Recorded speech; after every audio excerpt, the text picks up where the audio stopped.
and welcome to the Warp Shelf. I'm Frank Duran. I'm Deshaun Vasquez. And today we're talking about the HBO original, which is so weird to say. HBO Max original, which is so weird to say, because for a movie... But is it though, or is it just one of those things where it'll be on there for a month? Probably. Yeah, I think it is. I think it's one of those. But for now, the HBO Max original, The Little Things, with Denzel Washington, Rami Malek, and Jared Leto. And I went in with very low expectations, like I maybe heard like one other thing about the film before it was announced that it was going to be dropping on HBO Max, and that was about it. I'm just like, okay, psychological thriller. Let's it has those three actors. Sure. I really do think that it's the first non-blockbuster to come to HBO, like of these HBO ones, like because we've had a lot of big movies coming in. Even today there's Earwig and the Witch, which is like, it's kind of a big deal that it's coming over here. So this is like the first one that's like, sure, it has big name actors, but it's not like a terribly big budget it's movie. not like a tentpole. Yeah, exactly. So it wasn't like, and you're not going to be like, I didn't expect anything really, because I was like, okay, this is one of those ones that they were like, oh, we shot this and we need to we're done. We got to put it somewhere. Yeah, we got to put it somewhere. And you know what? I actually really enjoyed this movie. Not like head over heels or anything, but this movie is a film noir. It is not, it's a classic movie. That's what I kind of dug about this, is that, or like a classic style. Yeah, classic style movie, because like Denzel Washington's doing Brando stuff here, and Rami Malek is being like, I earned that fucking Oscar, let me show you, he's like, let me show you that I earned that Oscar. And then weirdly for connection to Us and the show and Batman is that Jared Leto's basically doing the fucking Joker here. So you're kind of like, not exactly, not his Joker. He's doing a Joker, I think. He's not doing like money Joker. His character here honestly reminded me of Wallace from Blade Runner 2049. Yeah. Like sort of like that if Wallace from Blade Runner 2049 was like high all the time. That's what it reminded me of, because it had that like similar cadence and stuff like that, the bobbing in the head and the never blinking sort of thing. He was doing his best Dahmer / who's the guy that we had the Zac Efron movie he played? Ted Bundy. Ted Bundy. He's doing his best like Ted Bundy, but like falling apart like a real like not a like it's one of those things that I really enjoyed the classic style of this movie, and these guys elevated this movie to new heights. This is not, it's one of those movies that if this movie gets nominated for Best Picture, I'll be mad. But if they get nominated for Best Actors, yes. Yeah. Very much yes. These guys, it's scenes where they're together and you're kind of like, oh, when they're together, you're kind of like, oh, this is like good, these guys are bringing it to each other and kind of like showing off their acting skills to each other, and it shows. I'm glad you clarified it in that way, because I'm definitely more middling on the film than you are. Yeah. I'm very just in the middle about it. Like, I thought it was fine. I felt like it was hard carried by those three actors. Hard carried. As far as like the actual plot is concerned, it's nothing I haven't really seen. Yeah. Already like a million times. I mean, hell, my favorite movie is Silence of the Lambs, and you don't get many. I actually think that this movie takes a lot from many other movies, and that's why I say it's kind of a classic movie. It takes clues from Seven, obviously. The Seven is just like, the guy's like, I kind of want to do Seven, but I'm not going to take it that far. Like, I know people kind of compared it unfavorably to Seven, which is a little unfair. It is unfair because that's not what this movie is. Yeah. But they kind of almost lean into that territory at the end, and you're kind of like, does feel very Fincher-esque. Yeah, definitely, because this is a guy. Okay, so that's what I wanted to bring up also, is that this is a movie written and directed by John Lee Hancock, so this guy's got a weird like a kind of a strange filmography here. I mean, I absolutely, his first movie, The Rookie, absolutely love that movie. Even now, Yeah, I good know one of those things that, like, as a kid, I was really into baseball. Love that movie. And then you have The Alamo. I couldn't care less about baseball. Yeah. Good movie. Good movie. You have The Alamo, not very good. You have The Blind Side, Oscar winning, you know, like you have Saving Mr. Banks, also Oscar winning stuff, but also not super great. You have The Founder with where it's the McDonald's founder story with. Did you see The Founder? No, but you said it was good. It was good, yeah. Yeah, it's one of those things. I would definitely say I prefer it over either The Blind Side. This guy's not like I wouldn't say John Lee Hancock is one of those directors that like is out there, like, and people are not being like, oh, he's top tier, but like he's doing big things and making big moves, you know, like he's been in the business and doing this, like, and doing these great movies. I watched The Highwaymen on Netflix. That was his next movie after The Founder. Okay, pretty good. You know, it's a hunt. It's where he starts to do his genre films, because you see in these are like all true stories, you know, like, and so is The Highwaymen. And The Little Things is just an actual like novel adaptation, you know, like this is not a true story. This is a novel, like being adapted. Which almost. Is interesting. It makes me curious about the novel in terms of faithfulness and how close it is to the source material. Because one of my big like sticking points with the film is actually how it's plotted, and it says he's the only guy who wrote for it. Like on IMDb, it doesn't say anybody else wrote it.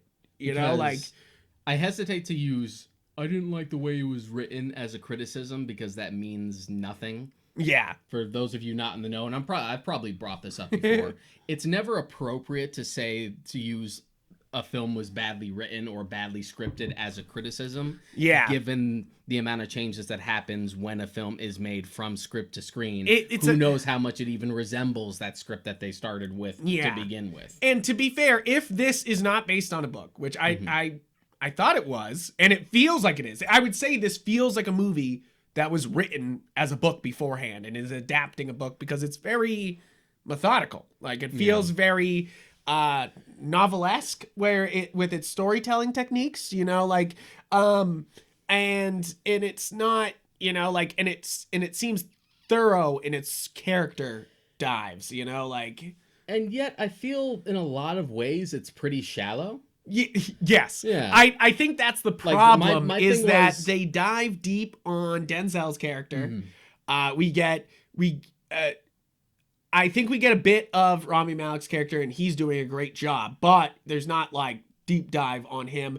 And Leto's character, I feel like when we're talking about sloppiness, I feel like they kind of throw him in, and then the movie goes from like solving a mystery to like, because once they find him, it's like it turns into a chase, you know, like it's a we're gonna move as fast as we can to stop him from killing somebody else, you know, like, and then you have the ending, which we'll talk about. I want to get out of the way that, like, I felt like, all right, so as far as how the film started, I was really into the opening scene. Yeah.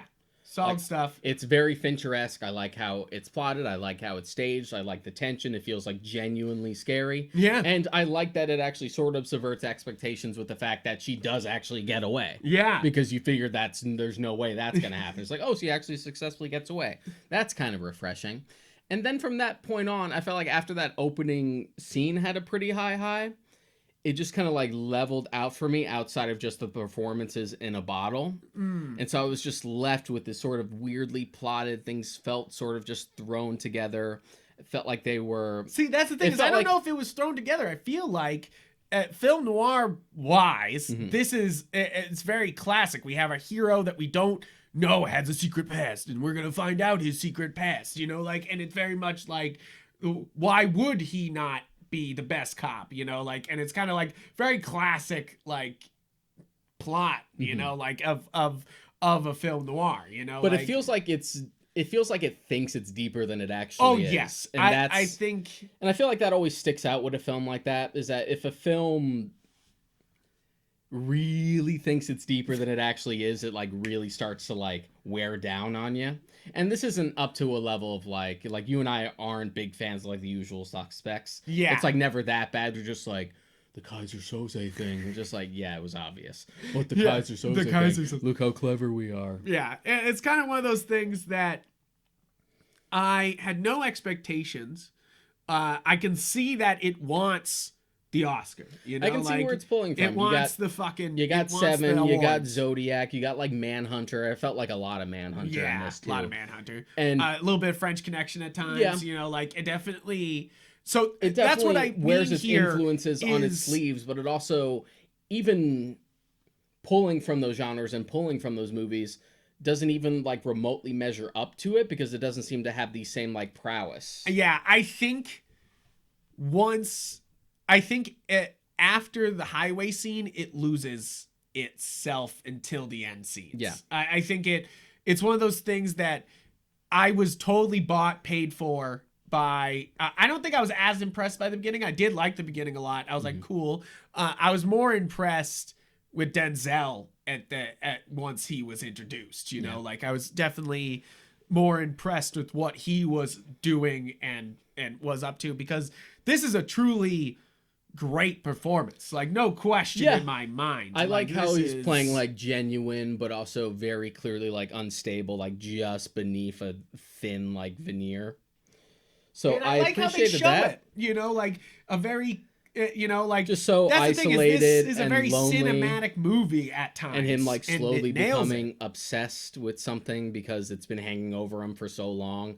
Like the performance definitely works. Yeah. But I feel like the way the film is actually executed almost works against it, because it has to be so hard carried by the performances. Yeah. Because I felt like from the plotting to the dialogue, I felt like the dialogue was very strange. I know what it's trying to go for. Yeah, I feel like most of the time it's awkward, and it just has that thing of just like, we say things because this is how you would say it in this type of movie, even though it sounds like nothing like human beings actually speak. Okay, I definitely think that's more of a problem with Rami Malek's character. Like they make him as a straight-laced character, but then he says lines like, "Your buddy swallowed a shotgun last night." You know, like when he said that line, I was like, "Oh, this is a film noir." Like that's the moment where I was like, oh, this is where he's drawing his influence for this movie, is not from Seven and those things. He's thinking more like Hitchcock. He's thinking more,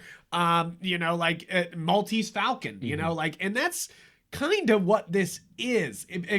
You know, like it's two things. I feel like it's a film noir movie in current times, and it's Oscar winners knowing when a script reads well and knowing when they can really shine too. Like, you know, like it takes a little bit, I feel like, No Country for Old Men, where they're just like, we're going to let these guys flex for a whole fucking scene. Ready? Go. You know, like they're just like, and this is what they're going to do for a whole flex the whole time. And you're just like, all right, like that's okay. Yeah. And I get the comparisons, but it's just not even half as good as any of the things it's drawing from.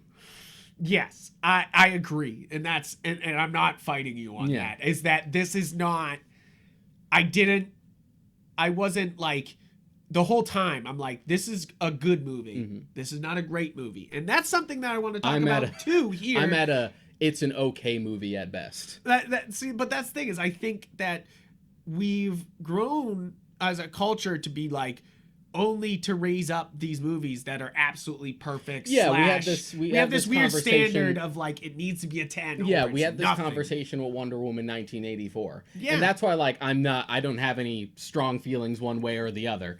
Like I thought it was an okay movie at best, but I'm not mad at it for it. It's just like a okay, solid at best psychological thriller in a sea of much better psychological thrillers that I've seen, including stuff that like Silence of the Lambs is my favorite movie. Yeah, and you kind of don't get any better than that. No, you can't. And that's definitely, obviously it's playing in a hard genre here, is that the genre is but it's just rough. one of those things where, like we talked about with 1984, it's just one of those like perfectly serviceable films, like really carried for its performances, which is plenty of movies where you're just like, well, I love these actors, I want to see them in this type of scenario. So that's what I want to talk about here with my rating of this movie. I know it's really early, but we want to get into spoilers, and that's what I wanted to talk about is that like I had a hard time placing this movie on my scale because I watched Punch and Judy, Judy and Punch the other day, and okay movie, but definitely more of a mess, and visibly more of a mess, like where you're just kind of like, oh yeah, there's like something's not connecting here at the end, and that's my thing here is that I gave that a 6 because it was a fun movie. I had a good time. It just definitely can't stick the ending, and I don't think it deserves a 5 because it's definitely still watchable. Like a 5 is starting to reach down where it's like you probably should not watch this. Like 7 I think is where this movie has to lie because it's not a good enough to be an 8 or a 9. Absolutely not. No question. No question. A 5 for me is just like pacing wise, it kind of is. A 5 for me is definitely when you're edging towards bad, but not so bad that you should be mad about it. Yeah. Like once you start getting like 4, 3 5s, is where you should be mad. Yeah. Like when you're starting to like get real bad. Yeah. If you didn't know the scale for our show and our rating system, that's pretty much it. It's is that like 9 is like wow, holy shit, and 10 is like you've never seen anything like this. It's not like the internet's logic where like anything lower than an 8 is like not worth it. Yeah, because for me, 8 is a real big compliment. Like 8 is saying to me, 8 is saying like this is great and you should play it or see it. Like 8 is saying like go out and see it. 9 is being like what are you doing? Go see it. And 10 is why haven't the fuck have you seen this yet? And I don't get super hardcore into decimals. The only decimal the only decimals I use is a 0.5 because I think that's a perfect middle ground where you're just like this film is better than an 8, but it ain't quite a 9. Yeah, that's the thing is I don't know if I want to play with the decimals. So that's the only decimal I use where it's like that one middle point where you're just like it's better than this, but you're not quite there yet, so let's just give you the 0.5. So that's as far as I go. I roll my eyes so hard when it's just like, I give it an 8.27. Just like, what the fuck does that mean at some point? Okay, thank you, Fatamuso. What the hell is that? Like, it's so arbitrary. Yeah, I love their rating system where they're like, we give it 4 different scores and it all adds up to nonsense. And you're just like, this is like Whose Line? Like, you're like, points don't fucking matter. Just give it your fucking high numbers. But it really is for me, it's like, if I was gonna give it a 6.5, I almost did, but it's like I really do love the performances here, and for me it has to be a 7, where it's just like this is an okay, good movie, like not great, not gonna make you go, hey, go fucking watch this right now, but if you want great performances, to be honest, I think the great performances are like most of the appeal. Yeah. So for me, it's like a flat 6, and that's really as far as it goes because of the performances. Without it, it'd really just fall apart, and I would have forgotten about it. Yeah, absolutely. Is that without somebody good behind this would all fall apart. Obviously, this is a movie that would not work if it didn't have as good actors. To be honest, I feel like if it wasn't like these A-tier actors doing it, even if it was like serviceable actors or actors who are good but not like, Denzel tier, it would still fall apart at that. See, that's like, the again, thing. It's like super carried by these three actors. But I want to bring up with this movie is that I don't know if people, it's like everyone loves Denzel. Everyone loves Denzel. But with this movie and with this, I feel like he really cements what he's always cemented is that he's one of the best actors alive. And he is very selective with projects. Yeah. So, and I can see just based on what the movie presents, even though I don't think it's executed very well, I can see like the appeal where it's just like, yes, I want to like sink my teeth into a character like this. Yeah. And it's kind of one of those things that like every major actor has their mystery movie, like their film noir big mystery movie, and like, like it's like mileage will vary. Mileage will vary, of course. Like it might not be this is not his North by Northwest or anything like that, or like or something of that caliber, but it's like it's definitely it's not like Butch and Sundance Kid type of thing, like where it's just like that's where a great movie combines with great performances and just fucking takes ascends. Yeah. And that's the problem with this movie, is you're taking a kind of movie and really and bringing it up by a lot with Denzel. And then I think Rami Malek is he's flexing here, like he has to keep up with Denzel. It's like I was saying, is that Denzel's kind of our Marlon Brando right now, and we should respect that shit. Put respect on the name. And it's just like, and Rami Malek's kind of one of the new big stars, and it's kind of one of those movies where I feel like they're really bringing those two great ends of a spectrum together, here, where it's like new Oscar winner and of course Oscar winner, I would say newish as far as Rami Malek is concerned, because he's already sort of been in the game. He's been around. I'm not saying hasn't. I'm just saying, like, with the Oscars under the belt. When No Time to Die somehow comes out within the next 10 years, I'm looking forward to that, because Rami Malek as Bond villain is just like a match made in heaven. I'm like, it makes so much sense. Do it. And I think that's kind of the thing with Leto here, is of course he's a serial killer. Like, and that's kind of the mystery here, is that, like, you don't know if he's actually the serial killer, sort of. Like, of course he is, but like, now we're getting into spoilers, guys. Let's fucking break this shit down. We gave our fucking ratings, guys. If you haven't seen it yet, go see it. Now we're gonna fucking break it down, because that's what you came for the show. You came for us to be like, nitpick this motherfucking shit.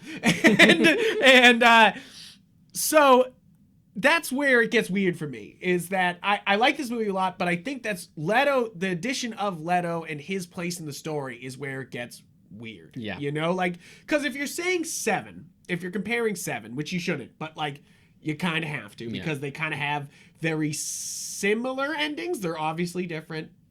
It's very much like a cop ending. It's very much like, we're gonna do something dirty just because you're a good guy and you didn't mean to hit him with a shovel. Like, and you're just like, things that sound really funny out of context. You didn't mean to hit him with that shovel. Yeah, exactly. You're like, Jesus Christ.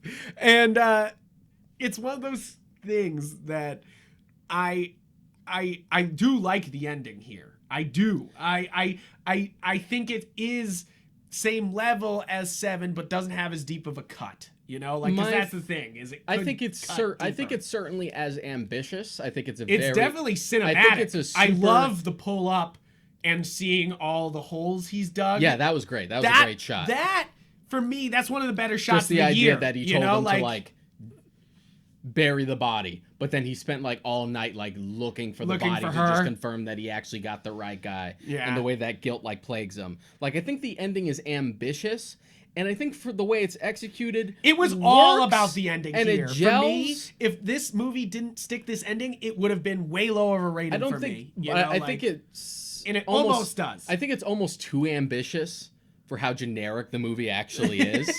It's one of those things where, like, an okay movie can become a really good movie with the ending. It's like the old, like, Robert McKee thing, just like, if you wow them in the end, then you got something. Yes, and that's true, though. That's really true. I've seen a lot of great movies that fuck it up in the ending, and it's ruined. And I do think it goes for a big swing. Does it earn it? I'm kind of on the halfway point with that. That's the ending is kind of a mix of 7 and Country for Old Men, where they're just like, we're making a difficult moral decision, Like, and it's just like the criminal. And I'm gonna say the fucking title, like, and I'm gonna fucking, which of course he did, at the end. Like, it's just he didn't even save it for the end. He had already said it like earlier, like twice. I know. And you're just like, all right, it's little things. I get it. Like, that's where I was like, is this a novel? Like, because they keep saying the title. Like, like, you're just like, I think it sounds like one of those things where, like, they probably had a different title, but then they got really hooked on that line. That's the title. That's the fucking good one. And that's where I think The Little Things is a really great film noir title. I think that it definitely adds to the atmosphere.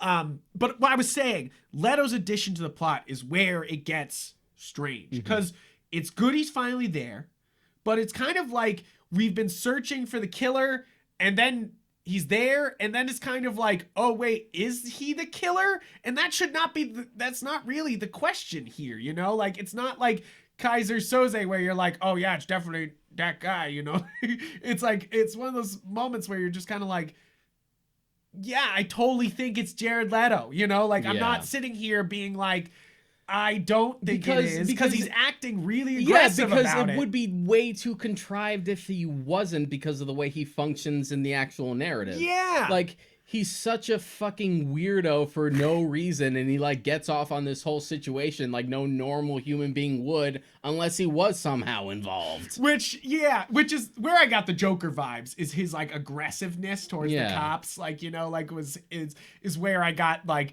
this is Denzel as Batman, this is Rami Malek as Jim, which they weren't even hiding. They called him Jimmy. They called him Jim. I was kind of like, is this motherfucking Batman with a black Batman? And then even on top of that, like, the survivor, let's do it. The survivor in the opening of the film does have that moment of, like, recognition, just like, I think that might be him. Yeah, right? You're just like, and it's one of those things, you kind of like see his body at the beginning, and you're kind of like, that's Leto. Like, you know, like, and then you're kind of like, well, now I know, you know, like, it's not even like...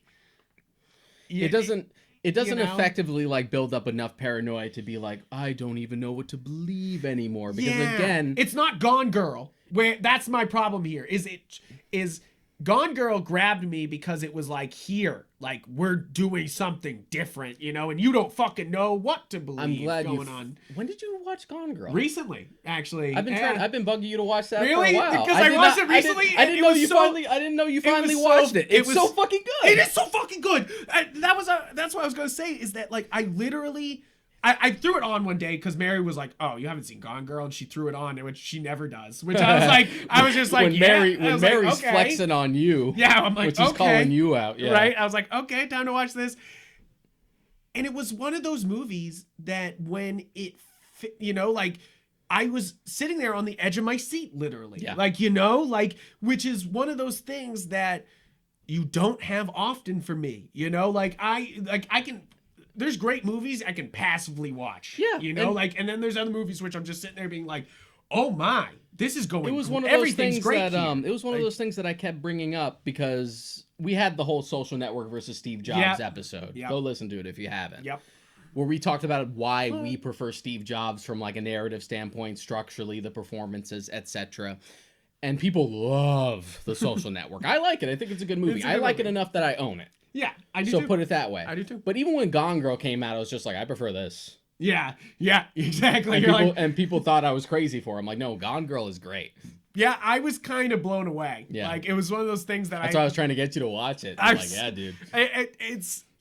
I think with a great movie, and this might be a whole episode at some point, you can tell real fucking early that you're watching a great movie. You know, like, you ever get that feeling where a movie starts and you go, oh shit, I'm watching a great work of art. You know, like, you ever have that, like, all of a sudden realization that you're watching something like, holy shit. I don't have, like, the instinct that you do.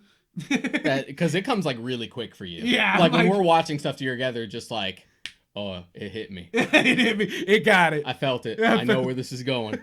Because I remember when we watched War for the Planet of the Apes, and you had, like, felt that immediately, just like, shit, I know this is going to be the best one. Yeah, exactly. It's one of those things that I have this, like, moment where I'm like, oh my. But Fincher's an appropriate comparison not only for Gone Girl, but also not Seven, but specifically Zodiac. Oh yeah. Because that's a film that knows how to be super ambiguous and instill such a sense of paranoia that you feel like you're like Jake Gyllenhaal's character, where you don't know what the fuck to believe by the end of it. Yeah, exactly. And if this film tried to, like, wear that influence on its sleeve a little more and really push that, instead of telegraphing Leto so hard, then it would have been much more effective. That's why the ending doesn't work as well as it thinks it does for me. That's the thing, is that I I think that they leaned into that they had Leto more than they probably should have. Mhm. You know, like It's one of those cases where like, well, we got to use them. Yeah, we have gotta them. use them. So it's like one of those things that I think the highway scene is so genius. I love that scene. I love them losing each other on the highway. That's very French Connection, like you know, like and like But a good chase. and it shows off how much he knows about the highway. So I thought that was kind of genius.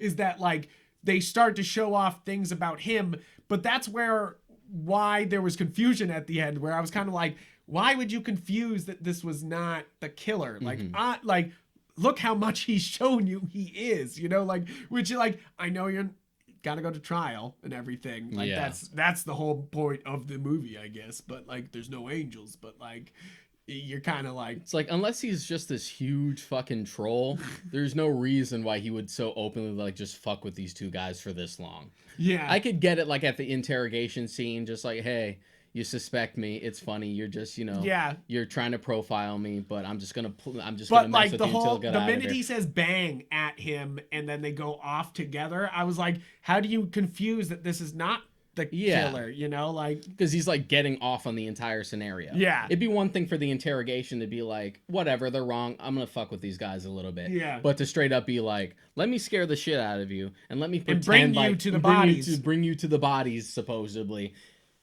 You can't convince me that it's not him. Yeah, and that's why, yeah, exactly, is that it's one of those things that like, this is very much a I feel like it's almost a Killing Joke sort of Joker here. Like, I know I keep saying he's Joker, but we're gonna do that. I'm sorry. He's a Joker actor. I'm gonna say it. And but like, he's doing this kind of like sadistic Joker instead, this like sly slip a knife into your fucking like ribs sort of thing.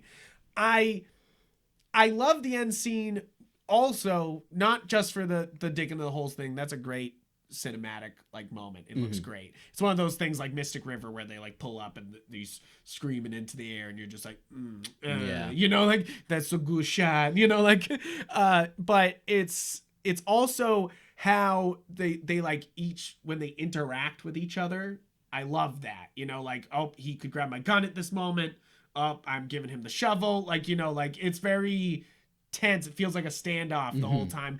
I definitely like that. It's like, I like that more than just Kevin Spacey being like, just open the motherfucking box. Like, you know, like, I fucking got you, bitches. Like, you've been looking for me. Yes, exactly. Let me pontificate. You like platitudes? I got loads of them. Loads. It's that's the thing, is that this movie is a little too sloppy to be great, but the performances bring up so much. Yeah, it's perfectly serviceable, and that's mostly down to just how good these actors are. Yeah, and I really do think it's because they bring in Leto kind of early, ends the mystery, but a little bit, and then they try to restart the mystery at the very end, and you're kind of like, that's where you're saying it's not earning it. I think is that like they kind of try to be like, but is he? And you're like, yeah, like, even if he doesn't have the fucking beret in the case, a little bit of restraint and limited screen time would have gone a long way to help service that idea. Yeah, because you think back to like Silence of the Lambs, and to be fair, Silence of the Lambs was like the thing that really elevated Anthony Hopkins' career. But everyone always talks about like how good he is in that film, and how much like his presence is known throughout that film. Yep. He's only in like 8 minutes of it. Yeah, he's like Godzilla. He just fucking is in there for a short bit, and you're just like, hell yeah. But that's what works about it. Exactly. I think they do that shot in the repair shop where you see Jared Leto, and then I fully expected that shot where he finds the car way later in the film, you know, like, but they kind of were like, okay, now we want to have all three of the actors together in one scene, so we're going to do the interrogation scene. And then after that, it kind of gets sloppy of them trying to prove that's him, but they keep breaking the law. I definitely like the scene that Leto calls in that there's an officer down and somebody's at that house. Like, but why didn't he get in some deep shit for calling in his own house, you know, like, or, you know, like, you're kind of like because I think that'd be too inconvenient for the plot, and we don't want to really address that. You're like, it's a good move, and it's one of those things where it feels Batman year one-ish, that Denzel's like, I'll just fucking climb over here and I'll go down a fucking grate and I'm fucking out of here, you know, like, and Jim Gordon picks him up on the side, you know, like, that's the thing, is there's moments here where I'm like, Batman? Like, I was just like, is John Hancock a Batman fan? John Lee Hancock? You're like, it's because it seems like it at times, where this, like, it goes from being a crime film noir to being like, maybe that's just the inherent nature of Batman, is Batman is film noirish crime, you know, like, so sometimes it feels Batmanish. I do like the little touch of, like, Denzel, because you always have to have he's the guy who, like, gets too into it. He gets into their heads, man. Yeah, right. He knows how to fucking deep. He knows how to think just like them, man. And I've seen it, you know, Will Graham's like that in the books and in, like, Manhunter especially. Oh yeah.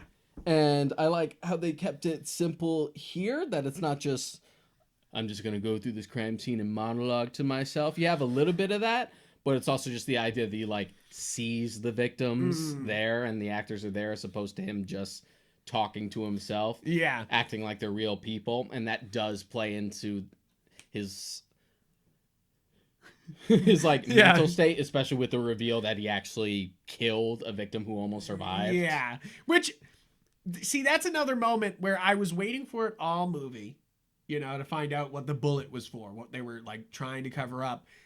And I was almost expecting something worse. Yeah. And it's kind of one of those things that, like, it is bad. It's bad. It's bad. It is, but absolutely. like in the context of the movie, it doesn't feel like, I don't know. It's like, it does feel far enough that that's the reason why he was sent away. He's crazy now, you know, like, it makes sense. I think it might be a matter of tone. Yes, that's the thing, is it kind of comes in too fast. Yeah, and the rest of the film, given how dark it is, it doesn't feel like that's much of an extreme when you actually get to the reveal. Yeah, you feel like something worse after they kill Leto, right? Yeah. So that's my thing, is we've already killed somebody when you could thematically play that backward, you know, like, play that beforehand, that we learn that he by an accident killed the girl, and that moment might play better, or maybe even, like, edit it together where, like, it all comes together as, like, him accidentally shooting them while Rami Malek's character accidentally kills Leto. Yeah, to have, like, a kind of like a Godfather, like, yeah, like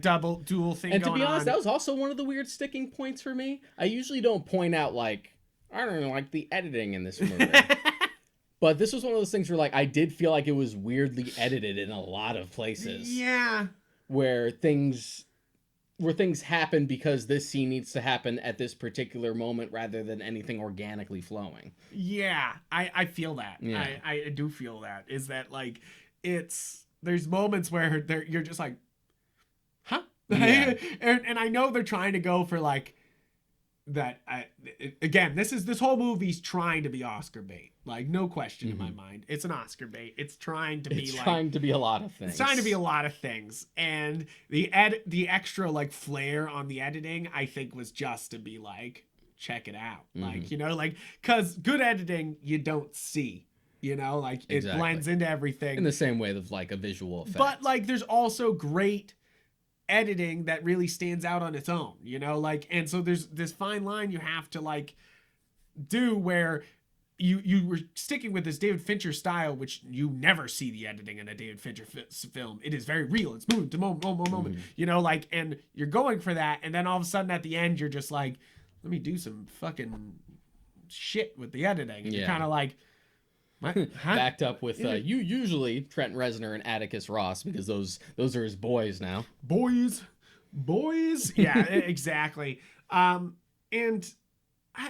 that's the thing, is this is, for something I'm seeing on HBO Max, totally fine to me, you know, like, serviceable. I don't know if this was out in theaters if I would go see it. That's my big thing here, is that as much as the pandemic fucking or the pepperoni, whatever we're gonna call it, the pepperoni, it sucks. I love pepperoni, so it don't suck. But, like, but this, it's like we can't see these movies in the theaters. But there's some movies I wouldn't go to see this movie in theaters unless we were doing an episode on it or something like that. This is the exact type of movie I would see like my dad or my grandmother watching late at night on TV. Yeah, and that's totally fine. And that's fine. There's a place for that. There's a place for that, but it's one of those things that because of HBO Max and because of its timing with so many movies coming out on HBO Max, that you'll watch this too, that this movie may get more eyes on it than it probably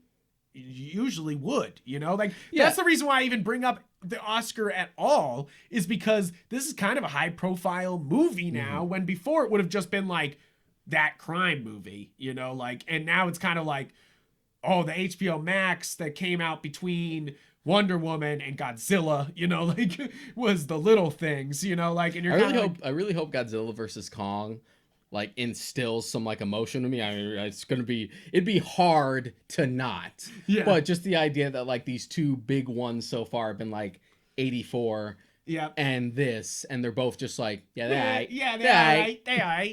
It's one of those things that I'm enjoying that these movies are coming out on here so I can see them, because obviously I'm missing the movie theater. Everybody's missing the movie theater. I want to go to a movie so fucking bad.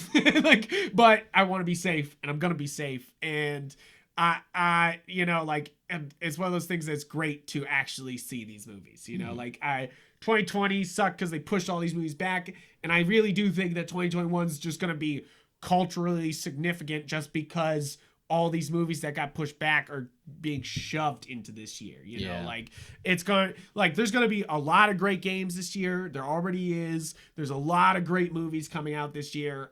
It's kind of a 2016 scenario where you're like, there's a lot of good shit coming out. What the fuck is going on? You almost can't keep up. You almost can't keep up.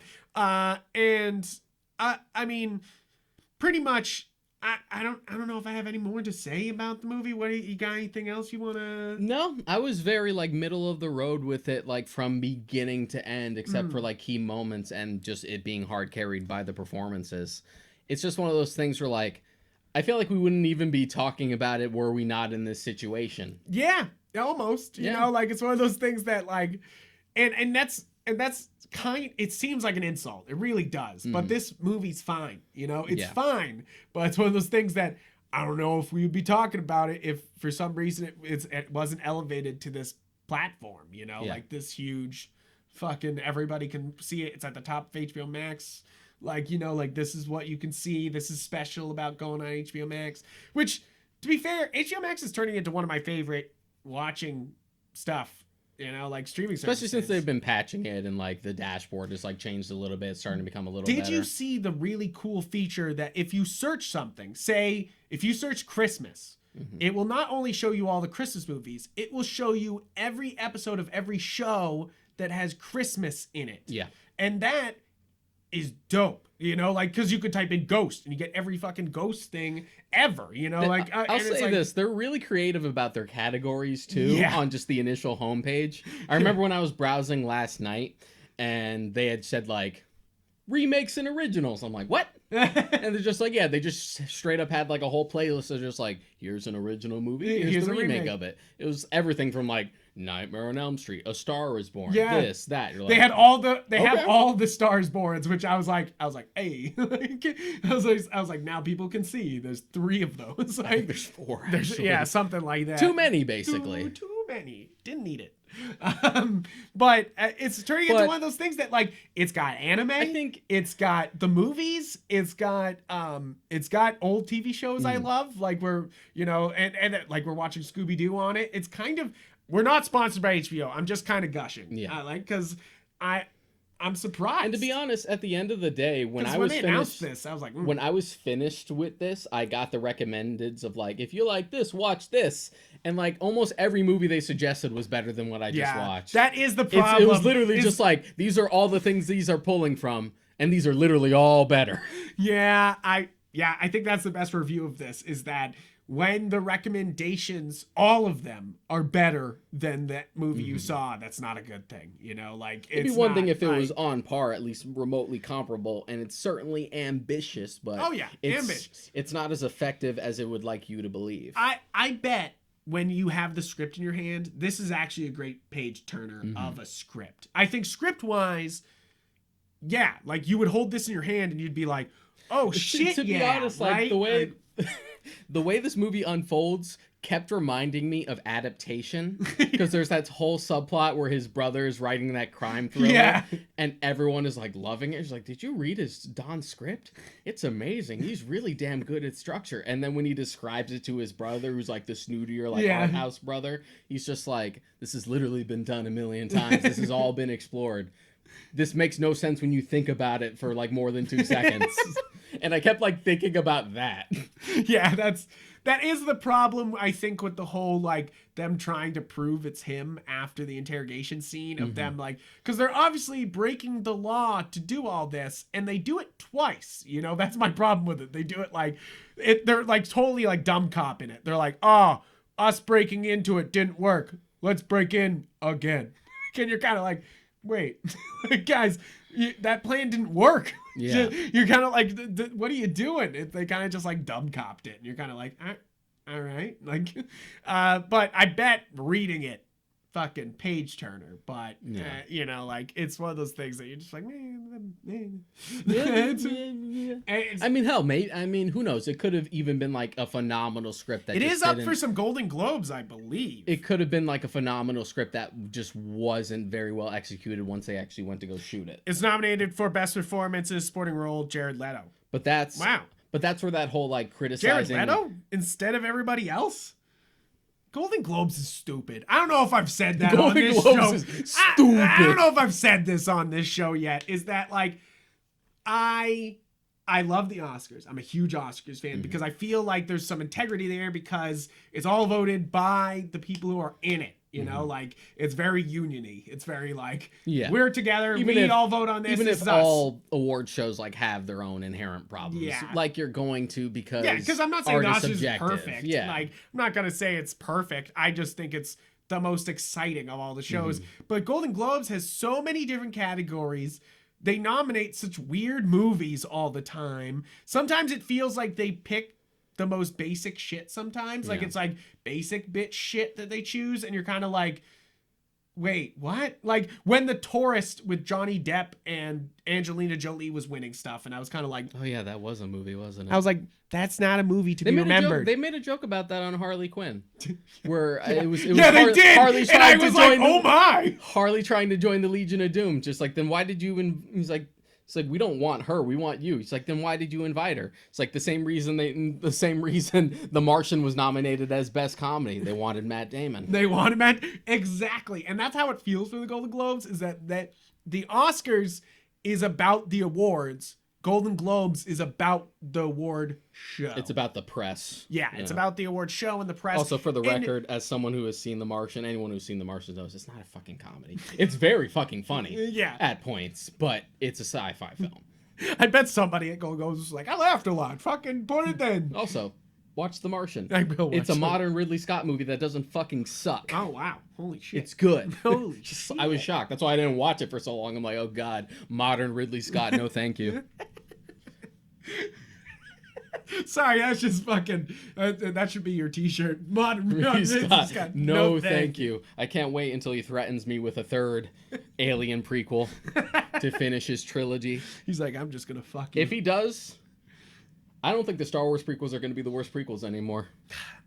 Because man, Prometheus and Alien Covenant is just a 1-2 punch. Yep. 1-2 punch. They're just like, I suck. And you're just like, oh, okay. Literally the Thanos meme, perhaps I treated you too harshly. Oh, yeah, right. People do that all the time. We're way off track. We're pretty much done. But thank you guys for tuning in. Thank you guys for watching. I guess go watch this movie. Yeah, watch it and judge for yourself. Judge for yourself. See what you think. Because as to be honest, classic movie lover, it is a classic movie. Yeah, and there are people who like. It reminds me of like Rob Richard from school. Like his big thing was always performances. Yeah. For him, like that seemed to be like the one thing he really cared that if a movie didn't have a good performance, it didn't matter what. Even for films that like we disagreed on, we were just like, what? that movie didn't work aside from a good performance. He's like, yep, but that performance, like Yes, that was the real thing he latched a totally on fair to. thing. And there are That's people like totally that. Fair. So if you're one of those people, this might be great for you. This might blow your because fucking you focus mind. on the people. And it's one of those things that, like, you know that they're nervous to be in a scene together sometimes, Rami Malek and Denzel, because Rami Malek knows he has to act up to Denzel's level, and Denzel still has to show off that he's better than a fucking Oscar winner, you know, like, and there is like this power dynamic, like, back and forth with them. Yeah, but I kind of enjoy... And that actually works from a plot perspective, because it literally is just like the seasoned old vet, just like, what you got, young blood? And it's also... I kind of love that they become friends, because you can tell that, like, Rami Malek's character never has friends, and then they just kind of vibe, you know, like, they're kind of just like, yeah, we both kind of go too far. Like, yeah, I get you. Like, I can't you know, relate like, to anyone. I can't relate to my anyone. job sucks. And you're just like, oh. And then they kind of like, that's kind of the other weird part about this movie, is that they kind of like, it's kind of like a best friends kind of thing. It's kind of just like, well, you never had friends before, but now I do. Like, because you understand my pain. Well, yeah, I think on the recommendations, it was literally just like 7. True Detective. Yeah. Hell, that's a real big one you should just watch instead, is True Detective, because at least the first season. Yeah, it's because it really should have just been a miniseries and left at that. And just like walk away. Yeah, like absolutely. They just wanted the name for the next season. They were like, I got this other crime thing. They're like, put the name on it. But that's one where you just like, you have the nuance and you have the depth, but you also have the performances, but it would still function without them. Yeah. Yeah, and that's important, I feel like, in a movie, is that I love a good performance. I really do. I will always be like, holy crap, that was great. But if it's holding up a bad movie, that's a problem. You know, like that's an obvious problem. But you know, judge for yourself. Check it out, and check out all other episodes of The Warp Shelf anywhere you look, on any podcast platform. Especially if you want to watch us, you can check us out on YouTube. And you know, Google Podcasts if you want audio only, or any of those. Check out galaxygeek.com, where we're posting articles. I have a new article coming out this next week, hopefully. Deshaun's going to edit it for me because I suck at spelling. And you repeat yourself. And I repeat myself. Yes. If you couldn't tell from the podcast, sometimes I repeat myself. Oh man, I can't wait for your Monster Hunter Rise review where you say Monster Hunter 15 fucking times. And how much the game loop's gonna be great. Yeah, I'm just gonna like talk people about the don't game know loop. you're talking about Monster Hunter. You need to remind them. Hey, have you heard about Monster Hunter yet? Have you seen it? So, you know, the thing about Monster Hunter, the thing I've always loved about Monster Hunter in Monster Hunter is that when you hunt the monsters... It's true, though. I have a problem. Yeah. But check out galaxygeek.com, and then check out on Twitter and Instagram. I'm Yupfrank. I'm Madakaraika. And please, guys, have a great week. Thank you so much for listening, and adios. See you next time.